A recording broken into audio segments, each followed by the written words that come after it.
साथियों नमस्कार, स्वागत है आप सभी का एक बार फिर से अपनी कलम अपनी आवाज़ चैनल पर। दोस्तों हम पढ़ रहे हैं संस्कृत व्याकरण। उसमें हमने महर्षि सूत्र, स्वर व्यंजन वर्गीकरण, उच्चारण स्थान और उसके बाद में संधि शुरू की। संधि में हमने स्वर संधि आराम से पढ़ ली है। तो दोस्तों पीछे की वीडियो अगर आपने नहीं देखे हैं तो उनको जरूर देखना। आपको दोस्तों लिंक डिस्क्रिप्शन में मिल जाएगा, ऊपर आई बटन है वहाँ पे मिल जाएगा और पहले कमेंट में आपको लिंक मिल जाएगा। संस्कृत की जो प्लेलिस्ट बनी हुई है वहाँ से क्रम से आप वीडियो पहले वाले जरूर देखें। दोस्तों शुरू करें हैं व्यंजन संधि। उससे पहले वीडियो को लाइक कर देना, शेयर कर देना और चैनल पर आप नए हैं तो सब्सक्राइब जरूर करें। सब्सक्राइब करके बेल आइकन दबा लें जिससे हमारी नेक्स्ट वीडियो की सूचना सबसे पहले आपके पास पहुँचती रहे। दोस्तों हमारे यहाँ आपको पता ही होगा कि लगभग 20 मिनट का वीडियो आपको हर टॉपिक का मिलता रहेगा हमेशा।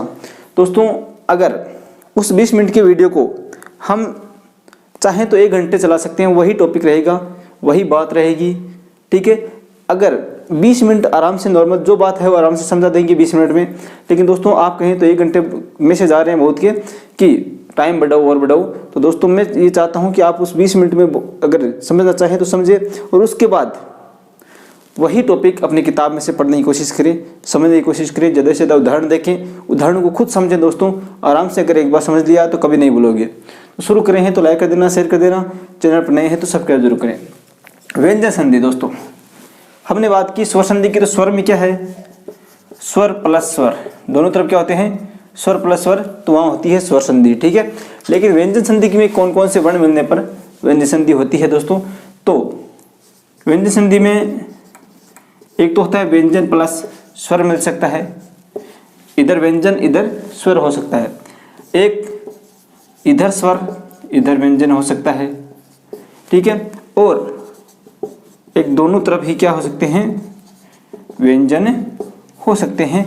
तो वहां पर इन 3 कंडीशन में होती है व्यंजन संधि, व्यंजन प्लस स्वर, स्वर प्लस व्यंजन, व्यंजन प्लस व्यंजन। दोस्तों इनके आधार पर हम व्यंजन संधि के जितने भेद हैं उनको आराम से पढ़ेंगे।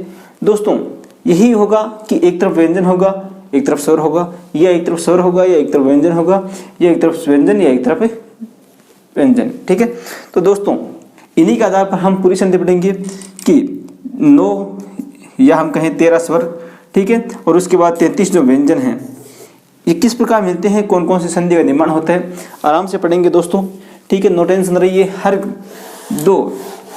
दोस्तों व्यंजन संधि के उपभेदों की बात करें, कौन कौन से उपभेद हैं, तो मुख्य रूप से पहला आता है हमारी सचुत्व संधि। पहला कौन सा आता है, सचुत्व संधि। दूसरी षटुत्व, कौन सी, दूसरी होती है हमारी षटुत्व संधि। अभी नाम आपको थोड़े गड़बड़ लग रहे हैं, सचुत्व षटुत्व क्या है, तो आराम से अभी सब समझोगे, ठीक है। तीसरी संधि आती है आपकी जसत्व संधि, ठीक है। चौथी संधि आती है दोस्तों चरत्व संधि, ठीक है। सभी व्यंजन संधि के उपभेद हैं। 5वीं संधि आती है दोस्तों अनुनासिक। कौन सी आती है, अनुनासिक। 6वीं संधि आती है दोस्तों अनुस्वार और 7वीं चागम। दोस्तों यही भेद हैं 7 व्यंजन संधि के। आपको ऐसा लग रहा होगा कि इसी उपभेद ज़्यादा हो गए। दोस्तों ज़्यादा कुछ नहीं है, एक बार आराम से समझ लिया तो आप शब्द पकड़ के, शब्द को देखते ही आप बता देंगे इसमें कौन सी संधि है, सचुत्व है, षटुत्व है या कौन सी संधि है, ठीक है। तो दोस्तों हम शुरू करें आज सचुत्व से, ठीक है। सचुत्व अगर आपने सही से समझ ली तो षटुत्व अपने आप समझ में आ जाएगी, ठीक है। आराम से देख लेना दोस्तों, दोनों की लगभग आज बात कर लेंगे, सचुत्व और षटुत्व की। तो दोस्तों सचुत्व है, यहाँ पे आपको 2 स्वर दो व्यंजन दिख रहे हैं। एक तो स, कौन सा स है, तालव्य स। उच्चारण स्थान में हमने बात की थी, ये कौन सा स है, तालव्य स। और एक चू, इसकी हमने बात की थी उच्चारण स्थान में, इसका मतलब होता है च, ठीक है। तो जहां पर स और च बन जाता है वहां होती है सचुत्व संधि। अब स और च कहाँ बन जाता है वो यहाँ पे अब आराम से देख लेना दोस्तों। जैसे आराम से देखिए, दंत्य स और तय वर्ग, तय वर्ग में तय, थ, द, ध और न। दोस्तों इनके बाद ठीक है, स, कौन सा स है, तालव्य स, ठीक है। और उसके बाद में च वर्ग, च, छ, ज, झ और ये 5 वर्ण च वर्ग के। ठीक है, तो दोस्तों इनके बाद यदि ये वर्ग आए, दंत्य स और त वर्ग के बाद में यदि तालव्य स और च वर्ग आए तो दंत्य स किस स्थान पर हो जाता है, तालव्य स, इसके स्थान पर हो जाता है च वर्ग का पहला च। ये जो एक नंबर आता है वर्ग में, तो 1 नंबर वाला हो जाता है। थ 2 नंबर पर आता है तो इसमें 2 नंबर वाला छ हो जाता है। ये 3 नंबर वाला है तो इसमें ज हो जाता है, और ये 4 नंबर वाला है तो इसमें झ हो जाता है। और दोस्तों ये 5 नंबर जो है इसमें यह हो जाता है 5 नंबर। दोस्तों जिस क्रम का है उसी क्रम में होना है, और स ये इस स में बदल जाएगा। और आगे ये जरूरी नहीं है कि यदि त के सामने च ही हो, पहले के सामने पहला होना जरूरी नहीं है। यदि त के सामने स भी हो सकता है तालव्य, च के सामने ज भी हो सकता है, पहले के सामने चौथा भी हो सकता है, दूसरे के सामने पहला भी हो सकता है। आगे चाहे इनमें से एक होना चाहिए। ठीक है, यदि ये हो तो ये अपने क्रम से ही बदलते हैं। स के स्थान पर ये स ही होता है, थ के स्थान पर ये छ ही होता है। इस प्रकार से दोस्तों ये अपने क्रम से ही बदलते हैं, तो ये आपको ध्यान रखना है। अब एक शब्द के आधार पर हम देख लेते हैं। जैसे दोस्तों शब्द आया है सत प्लस चित, यह आ गया परीक्षा में सत प्लस चित। तो यहाँ पे देखिए दोस्तों त है, त वर्ग का पहला है और आगे च वर्ग का आ गया। हमने बात की थी स या त वर्ग से बाद में तालव्य स और च वर्ग का कोई भी वर्ण आए तो त वर्ग के स्थान पर क्या हो जाता है, त के स्थान पर च हो जाता है। ठीक है, तो दोस्तों और कुछ नहीं करना, त का कर दो च और प्लस चित। अब इनको मिला दो तो शब्द क्या बन जाएगा, सचित। तो दोस्तों यही संधि है, सचुत्व है। ज़्यादा कुछ भी हार्ड नहीं है, आपको केवल ये याद रखना है कि स या त वर्ग के बाद में श या च वर्ग आए तो स के स्थान पर श हो जाता है, और इनके आधार पर जिसका जो नंबर है वही नंबर च वर्ग का हो जाता है। अब दोस्तों कुछ उदाहरणों के माध्यम से हम समझ लेते हैं। ज़्यादा उदाहरण नहीं बताएंगे, कुछ उदाहरणों के माध्यम से समझने की कोशिश करेंगे। आप अपनी किताबों से ज़्यादा उदाहरण देख कर समझिए। दोस्तों कुछ उदाहरण देख लेते हैं। जैसा पहला उदाहरण है रामस्तन चुनौती। तो हमने बात की स या त वर्ग के बाद में तालव्य स या च वर्ग हो तो इनके स्थान पर तालव्य स और त वर्ग का च वर्ग हो जाता है। तो दोस्तों यहाँ पे देखिए रामस्तन चुनौती, यहाँ पे ये स आया है और आगे च वर्ग आ गया, तो यहाँ पे शब्द क्या बन जाएगा, इस स का क्या हो जाएगा, ये शब्द बन जाएगा। ठीक है, वो शब्द बन जाएगा रामश्चिनोती। इसी प्रकार दुष्टन चरित्र। ठीक है, तो इस स के बाद में च वर्ग आ गया तो शब्द बन जाएगा, हो जाएगा आपके तालव्य से, वो शब्द बन जाएगा दुष्चरित्र, ये स हो गया। ठीक है, तत् प्लस च। तो दोस्तों त के बाद में च आ गया, त का च हो जाएगा और शब्द बन जाएगा क्या, तच्छ। ठीक है, उद प्लस ज्वल। तो द आ गया। ठीक है, तो द 3 नंबर पे आता है तो इसका ही क्या कर दो, 3 नंबर ज कर देते हैं। ठीक है, तो शब्द क्या बन जाएगा, उज्ज्वल। ठीक है, और दोस्तों ये देखिए वेरी इंपॉर्टेंट परीक्षा की दृष्टि से राज प्लस न। तो दोस्तों ये आप एक बात और आपको बता दूं कि ये जरूरी नहीं कि स या त वर्ग पहले ही हो। ठीक है, स या त वर्ग ये पहले ही जरूरी नहीं है भाई स या च वर्ग बाद में हो।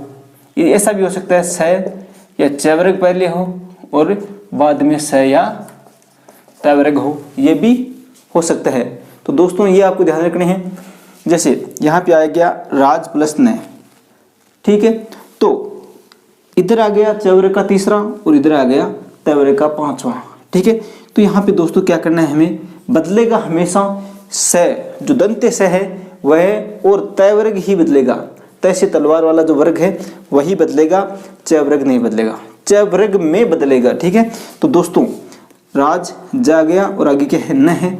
तो न का 5वां, च वर्ग का 5वां क्या होता है, न 5 नंबर पर आता है, तो च का 5वां वर्ग क्या आता है, यह आता है दोस्तों। तो ये न का क्या बन जाएगा हमारे, यह बन जाएगा, क्या बन जाएगा, राज प्लस इसका क्या बन गया, यह बन गया। ठीक है, अब दोस्तों देखिए जो हमने पढ़ते हैं ज्ञ से ज्ञानी, क्या पढ़ते हैं, ज्ञ से ज्ञानी, ये किन किन वर्णों से मिलकर बना होता है, हमने वर्ण विचार में पढ़ा था। ज और ये किससे बना है, ज और ये से बना है ज्ञ से ज्ञानी। तो ठीक है दोस्तों, ये बन गया ज और ये मिल गया, तो शब्द क्या बन जाएगा, अज्ञ। वेरी इंपॉर्टेंट है दोस्तों, राजधन न का हो जाएगा राज्य है। ठीक है, इसी प्रकार धनन धन जय, तो दोस्तों न के बाद में चवर्ग आ गया तो न का 5वां कर दो ये। ठीक है, वो शब्द बन जाएगा धनंजय। ठीक है, इस प्रकार से दोस्तों आपको ध्यान रखना है। दोस्तों एक विशेष नियम और आता है इस सचुत्व संधि की, ये आपको समझ में आ गए। तो दोस्तों एक विशेष नियम आता है इस सचुत्व संधि का, वो क्या होता है दोस्तों, हमने बात की कि चाहे चवर्ग इधर भी आ सकता है, चवर्ग उधर भी आ सकता है, लेकिन बदलाव हमेशा दंते से और जो तयवर्ग है तैसे तलवार वाला, उसी में बदलाव होना है।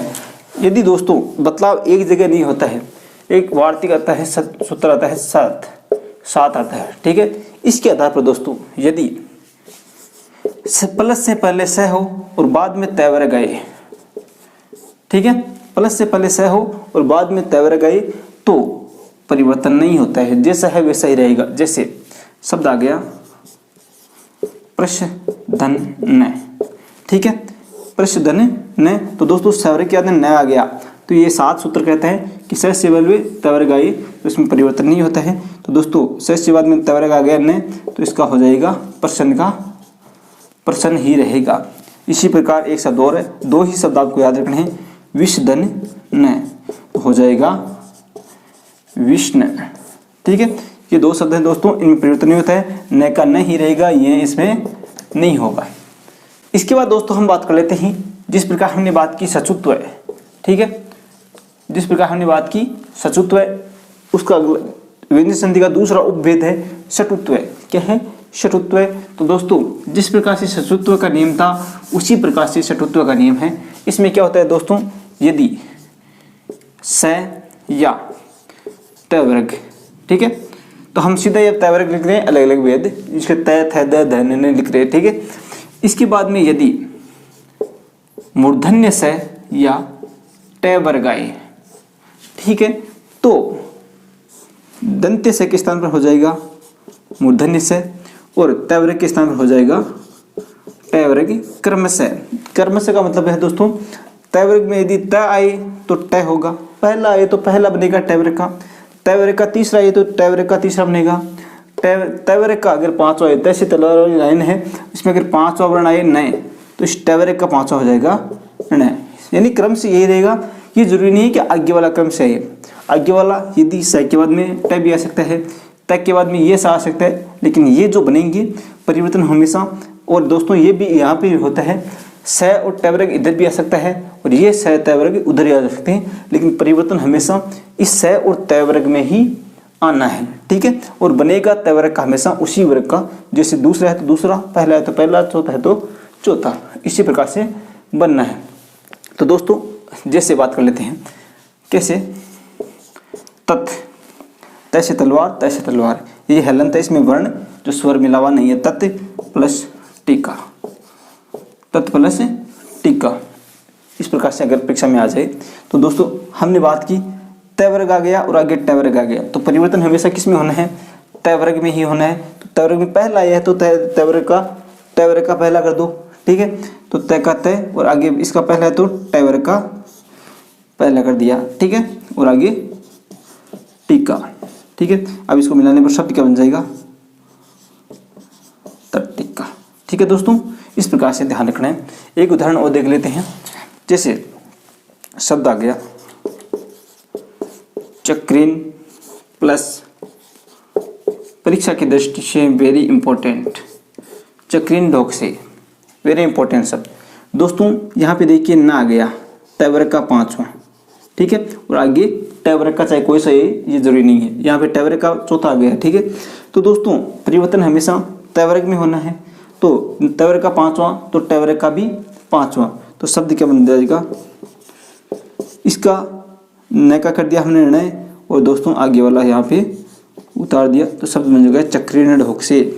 ठीक है, इसी प्रकार दोस्तों हमने बात की कि इधर का इधर, इधर का इधर हो सकता है, जैसे पेश धन ता, पेश धन ता, तो यहाँ पे देखिए दोस्तों तवर्ग आ गया और इधर क्या है, मूर्धन्य से है, यानी तवर्ग वाला है, तो दोस्तों परिवर्तन हमेशा किस में होना है, तवर्ग वाले में ही होना है। तो यहाँ पे बन जाएगा पेश का पेश रह जाएगा और तय का क्या बन जाएगा, ट बन जाएगा, उसमें हो गया पेस्टा। तो दोस्तों इससे मिलाने पर इससे आता है, इसमें हो जाएगा पेस्टा। इसी प्रकार दोस्तों जैसे हमारे आते हैं षष्ठी, क्या आता है, एक सस धन थी, ठीक है, तो मिलाने पर शब्द क्या बन जाएगा, षष्ठी। थ का क्या हो जाएगा, 2 नंबर है तो 2 नंबर षष्ठी, ठीक है। इसी प्रकार से दोस्तों उदाहरण आराम से पूछते हैं। दोस्तों कुछ उदाहरणों के माध्यम से हम समझने की कोशिश और करते हैं। आप उसके बाद में किताबों से आपको ज़्यादा से ज़्यादा उदाहरण देखने हैं, खुद को समझना है। दोस्तों एक उदाहरण और है, हमने बात की तय वर्ग इधर भी आ सकता है उधर भी आ सकता है, लेकिन परिवर्तन हमेशा तय वर्ग में ही होना है।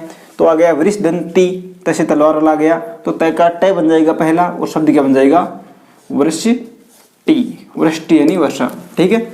दुष्ट धन तय, तो इसका हो जाएगा आपकी दुष्ट का दुष्ट रह गया और तय का बन जाएगा ट और दोस्तों शब्द बन जाएगा दुष्ट है। उद धन डयनम, तो दोस्तों यहाँ पे देखिए तय वर्ग का तीसरा ये है, तय वर्ग का तीसरा, और आगे ट वर्ग का चाहे कोई सा है इसका मतलब नहीं है, आना चाहिए ट वर्ग का, ठीक है। तो दोस्तों उद धन डयनम तो हो जाएगा, द आया है तो द का तीसरा हो जाएगा, इसमें ट वर्ग में ड और शब्द बन जाएगा उड्डयनम, ठीक है दोस्तों। कृष्ण, ठीक है, तो यहाँ पे देखिए स आ गया और आगे आ गया न, तो बदलाव हमेशा किस में आना है, तय वर्ग वाले में आना है, ठीक है। तो दोस्तों शब्द बन जाएगा कृष्ण का न का हो गया पांचवा न, कृष्ण है। आकृष्ट दंत है, तो दोस्तों इसका हो जाएगा अपने आकृष्ट है, तय का हो जाएगा ट और शब्द क्या बन जाएगा आकृष्ट है। दोस्तों यहाँ पे देखिए एक जिस प्रकार से हमने सचुत्व संधि में बात की थी कि साथ स के बाद में यदि तय वर्ग का कोई आए तो तय वर्ग का तय वर्ग ही रहता है, उसमें परिवर्तन नहीं होता है। तो दोस्तों इसी प्रकार से इसमें भी एक आता है नए पदांत टोर नाम। आपको सूत्रों के चक्कर में ज़्यादा नहीं पढ़ना है, ज़्यादा गहराई में नहीं जाना है दोस्तों। यदि इसमें एक क्या विशेष नियम है कि यदि तय वर्ग के बाद में यदि स या तय वर्ग आए, स या तय वर्ग, ठीक है, तो इनमें कोई परिवर्तन नहीं होगा। तय से पहले यदि इधर क्या हो, तय हो और आगे स या तय वर्ग हो तो इनमें कोई परिवर्तन नहीं होगा। जैसे सठ क्या आ गया, सठ प्लस संत आ गया, ठीक है। तो दोस्तों तय वर्ग के बाद में सा आ गया, ठीक है, तो इसमें परिवर्तन नहीं होगा। यदि इधर तय हो तो परिवर्तन नहीं होता है दोस्तों, और सब में परिवर्तन हो सकता है। जैसे कृष आ गया, न आ गया तो न करना हो जाएगा, उद आ गया और आगे ड आ गया तो द का ड हो जाएगा, दुष्ट का तय है तो तय हो जाएगा। लेकिन दोस्तों यदि इधर तय आ जाए, तय से टमाटर, तो इधर कुछ भी परिवर्तन नहीं होगा, जैसा है वैसा ही रहेगा, ठीक है। इसी प्रकार सट प्लस ते, ठीक है, सट प्लस ते, तो दोस्तों जैसा है वैसा ही लिख दो, सट प्लस ते का सट ते, ठीक है। इस प्रकार से आपको ध्यान रखना है, ये विशेष है, आपको वीडियो को रोककर दोबारा देख लेना है, समझ में नहीं आए तो। तय वर्ग हो और उसके बाद में स और तय वर्ग हो तो इसमें कोई परिवर्तन नहीं आता है, स का स और तय वर्ग का तय वर्ग ही रहता है। और आपको पता है हमेशा तय वर्ग में परिवर्तन होता है, इधर स या तय वर्ग होना चाहिए या इधर स या तय वर्ग हो, लेकिन परिवर्तन हमेशा किस में हो, तय वर्ग में या दंत्य जो स है उसमें ही होना है। एक विशेष दोस्तों, एक विशेष वार्तिक और चलता है, वो आप देख लीजिए। परीक्षा में, वर्तमान परीक्षाओं में दोस्तों इसी प्रकार से सवाल पूछते हैं, जो मैंने ये बताया ना, सट प्लस ते और सट प्लस संत, इसी प्रकार ध्यान दे लेना। 3 ही शब्द आपको याद रखने हैं, नाम, नवती और नगरी, नाम, नवती और नगरी, ठीक है दोस्तों। यदि स या तय वर्ग के बाद नाम, नवती और नगरी शब्द आ जाए, स या तय वर्ग के बाद में ये तीनों शब्द आ जाए तो दोस्तों परिवर्तन होगा। और कैसे होगा वो देखिए। जैसे शब्द आ गया सस प्लस नाम, ठीक है, तो दोस्तों विशेष नियम के तहत इस स का हो जाएगा व्यंजन संधि में ड, सड प्लस, आपको परीक्षा में कैसे पूछेंगे वो बता दूं, ज़्यादा भ्रम में मत पड़ना कि स का ड कैसे हो गया। दोस्तों सूत्र पे सूत्र लगते हैं, वो आपको मैं चाहूँ तो बता सकता हूँ, लेकिन दोस्तों वो आपको परीक्षा में नहीं पूछेंगे। परीक्षा में सीधा आएगा षड प्लस नाम, संधि विच्छेद, इसका संधि पद होगा या कौन सी संधि है। तो दोस्तों षड प्लस नाम, ठीक है, इसका किस प्रकार से संधि बताएंगे। तो यहाँ पे देखिए, यदि षड प्लस नाम हो तो हमें क्या करना है, न का न 5 नंबर पर आता है तो इसका 5 न 2 टेवर का तो हो जाएगा नाम। न का क्या हो गया, न हो गया और लिख दिया षड प्लस नाम, ठीक है। अब दोस्तों यरो अनुनासिक के अनुनासिक को वा, यहाँ पे इसका नियम मतलब ये इसका यह होता है कि यदि किसी वर्ग के बाद में वर्ग का कोई वर्ण हो, तीसरा चौथा जो भी पहला दूसरा, और उसके बाद में यदि दोस्तों 5वां वर्ण आ जाए तो उसका हमें 5वां वर्ण बना देना है। इसी का भी 5वां हो जाएगा, वो शब्द बन जाएगा। डे का क्या हो गया, न हो गया आधा, ठीक है, और इनको मिलाने पर क्या हो जाएगा शब्द षणाम। क्या हो जाएगा, षणाम हो जाएगा। दोस्तों परीक्षा में 3 ही शब्द याद रखने हैं। षड प्लस नाम पूछेगा तो षणाम आएगा, परीक्षा में ऑप्शन आएगा सीधा षणाम। षड प्लस नवती आए, षड प्लस याद रखना है दोस्तों, षड प्लस नाम, षड प्लस नवती, ठीक है। षड प्लस अगर नवती आई तो आपको क्या करना है, आधा न और न का कर दो पूरा न, डे का न कर देना आपको आधा, ठीक है, न का न और नवती, ठीक है। और एक ये जो बचा है नगरी, तो दोस्तों इसका भी कर देना है षड जैसे आ गया नगरी, ठीक है। तो दोस्तों इसका कर देना है आपको श, डे का कर दिया न आधा और इसकी का पूरा न और शनगरी, ठीक है। इस प्रकार से आपको ध्यान रखना है नाम, नवती और नगरी। दोस्तों एकदम आराम से बात की हमने ऊपरी ऊपरी, सचुत्व और षटुत्व की है। व्यंजन संधि के जो भी आगे नियम बचे हैं 3 या 4 उपभेद और बचे हैं, जसत्व संधि, चरत्व संधि, अनुनासिक, अनुस्वार और चागम संधि, उनकी हम अगले वीडियो में बात कर लेंगे। दोस्तों इसके बाद आपको किताब से पढ़ना है यही टॉपिक, षटुत्व और सचुत्व। आपको अगर समझ में नहीं है तो एक बार आप आराम से दोबारा देख सकते हैं जो टॉपिक समझ में नहीं आया है, ठीक है। तो दोस्तों किताब से जरूर देखना है, ज़्यादा से ज़्यादा उदाहरण देखने हैं। और दोस्तों मैं आशा करता हूँ वीडियो पसंद आया है आपके। मैं कोशिश करता हूँ एकदम सरल भाषाएं बताने की, जिसने अभी तक संस्कृत नहीं पढ़ी है वो उसके भी आराम से समझ में आ जाए, ठीक है। दोस्तों तो मिलते हैं अगले वीडियो में। एक रिक्वेस्ट, लाइक कर देना, शेयर कर देना ग्रुप में, और दोस्तों चैनल पर नए हैं तो सब्सक्राइब कर लेना, सब्सक्राइब करके बेल आइकन दबा लें जिससे हमारे सभी वीडियो की नोटिफिकेशन आपके पास पहुंचते रहें। दोस्तों आई बटन में जो वीडियो है, डिस्क्रिप्शन में जो वीडियो के लिंक हैं, और दोस्तों आप जो पूछते हैं कमेंट में शिक्षण विद्या कहाँ से पढ़ें, मनोविज्ञान कहाँ से पढ़ें, उनकी तैयारी कैसे करें, उनके लिए भी विशेष वीडियो के लिंक आपको दिए हुए हैं। पहले कमेंट में, डिस्क्रिप्शन में, आई बटन में सब मिल जाएंगे, आप चेक कीजिए और देखिए, ठीक है। आप मैं कहता हूँ उनको एक बार देख लीजिए। और दोस्तों इन ज़्यादा न्यूज़ के चक्कर में भी नहीं पढ़ना है, आपको तैयारी पे ध्यान देना है, ज़्यादा से ज़्यादा रिवीजन पे ध्यान देना है। दोस्तों मिलेंगे कल। जय हिंद, जय भारत, धन्यवाद।